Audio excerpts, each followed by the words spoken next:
Nếu là fan của dòng phim siêu anh hùng thì chắc bạn đã từng nghe về cựu giới, đó chính là thế giới thần thánh rộng lớn của Odin, Thor, Loki. Trong những bộ phim về Thor, hầu như người ta chỉ biết đến Asgard, nơi được coi là chỗ ở của thần thánh và cũng là vương quốc nằm dưới sự trị vì của Odin vĩ đại. Tuy nhiên cựu giới không đơn thuần như thế, nó rộng lớn, bao la và phức tạp hơn nhiều. Ban đầu vào giây phút khởi nguyên, thế giới chỉ là sự trống rỗng và bóng tối, để rồi sau đó, từ khoảng không nguyên thủy, hai thế giới kỳ lạ và đối lập nhau phát sinh, một bên làm từ lửa, còn một bên là băng giá. Chúng cứ thế mở rộng dần dù rất chậm rãi, cho đến khi cả hai phát triển tới giới hạn đủ lớn. Khi chúng tiếp xúc với nhau và một thảm họa vũ trụ đã xảy ra, một vụ nổ lớn xuất hiện. Tuy nhiên, cũng chính trong thời khắc đó, những yếu tố mới lại khởi sinh, từ khối băng giá khổng lồ xuất hiện những làn sương mù dày đặc. Rồi cứ thế mọi thứ dần dần được sinh ra, từ Ymir, cha của những người khổng lồ băng, đến con bò Odinla, những sinh vật có kích cỡ không thể nào đo đếm. Tiếp sau họ là Buri, tổ tiên của các vị thần. Hàng ngàn năm trôi qua, Odin, Vili và Ve ra đời. Họ là những người mà sau này sẽ kịch chiến với Ymir khổng lồ để tạo ra một thời đại hoàn toàn mới. Ba vị thần này đã cùng nhau hạ gục những người khổng lồ băng giá và giết chết Ymir.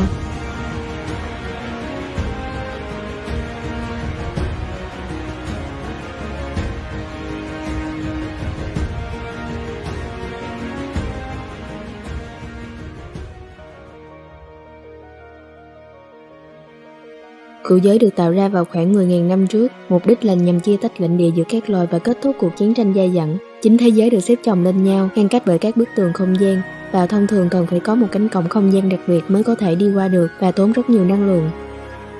Sau khi các vị thần kết thúc công việc của mình, vũ trụ được hình thành bởi chính thế giới được gọi lần lượt là xương giới, hỏa giới, thần giới, nhân giới, thế giới người khổng lồ, thế giới của Vanir, thế giới ánh sáng, thế giới của người lùn, thế giới của cái chết. Đặc biệt, cựu giới đó được chứa trong các nhánh và rễ của cây thế giới Iraso. Nơi đầu tiên được nhắc trong cựu giới chính là thế giới sương mù dày đặc. Đây được coi là nơi tăm tối lạnh lẽo nhất trong thần thoại Bắc Âu. Xương giới là nơi đầu tiên được đặt ở phía bắc trong cựu giới. Nơi đây có chiếc giếng Hvergelmir cổ đại, ngọn nguồn của mọi con sông và được bảo vệ bởi con rồng khổng lồ Nihot. Và bên dưới lòng đất của xương giới là vùng đất địa ngục, nơi mà kẻ ác bị đầy đọa vĩnh viễn ở đây. Hỏa giới được tạo ra ở xa về phía nam của cựu giới. Đó là một nơi không khác gì ngoài lửa nóng, dung nham và nham thạch. Tia lửa từ hỏa giới trở thành mặt trời, mặt trăng và các vì sao. Hỏa giới là nhà của những gã quỷ lửa khổng lồ được cai trị bởi Surtur hùng mạnh, một trong những kẻ có vai trò quan trọng của ngày tận thế Ragnarok. Đó là định mệnh của Surtur. Khi Ragnarok đến, Surtur sẽ lãnh đạo và hủy diệt thế giới bằng lửa. Hắn sẽ vung thanh kiếm sáng rực của mình làm gãy cây cầu Bifrost và nhấn chìm Asgard trong miệng lửa. Surtur giết chết thần Freyr nhưng lại bị tiêu diệt dưới tay thần Thor.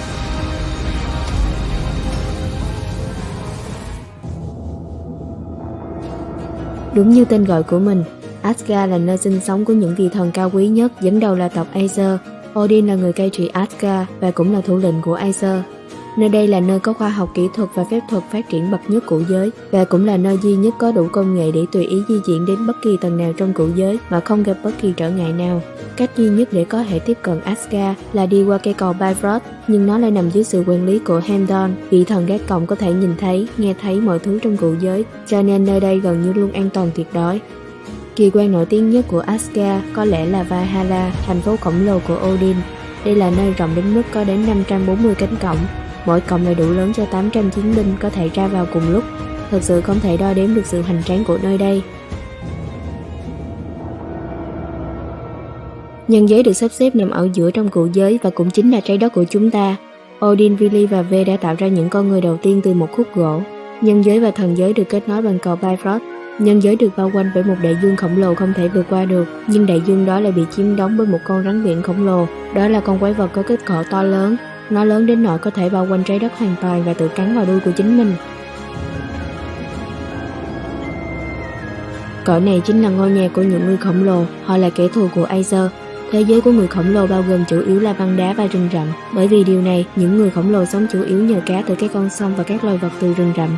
Những người khổng lồ và Aesir chiến đấu liên tục vì mối thù của Ymir, nhưng tất nhiên cũng có những ngoại lệ. Loki cũng đến từ thế giới của người khổng lồ, nhưng anh được Aesir chấp nhận và sống ở Asgard.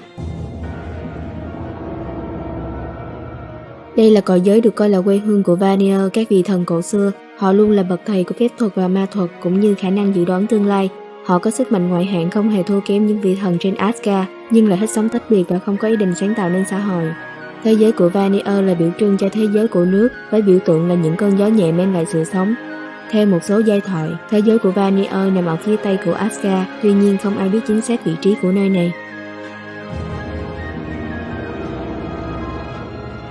Thế giới ánh sáng nằm ngay cạnh Asgard và là thiên đường cho những sinh vật yêu ánh sáng.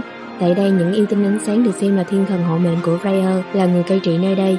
Những yêu tinh này phụ trách cai quản thiên nhiên và cả việc sinh đẻ. Họ có thể giúp đỡ hoặc cản trở con người với kiến thức về sức mạnh ma thuật vô tận của mình. Ngoài ra, họ cũng thường truyền cảm hứng cho nghệ thuật hoặc âm nhạc. Sau một hiệp ước lúc thành lập cửu giới, tộc Aesir buộc phải đặt thư viện tri thức Iraso tại đây như một yếu tố hòa hoãn với các tộc ở đây, nhưng vẫn đặt khá nhiều lớp phòng vệ để ngăn chặn những con mắt tọc mạch thèm khát tri thức của họ.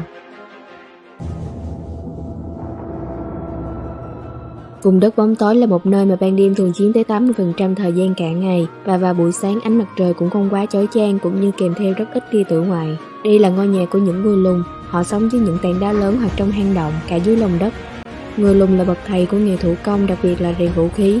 Các vị thần Asgard đã nhận được nhiều quà tặng mạnh mẽ từ đây, giống như chiếc nhẫn huyền diệu Grafnir, hai cây giáo Gunnar nổi tiếng của Odin. Đây là nơi mà tất cả những người chết, kẻ trộm, kẻ giết người và những vị thần làm điều xấu không tới được Valhalla phải đến.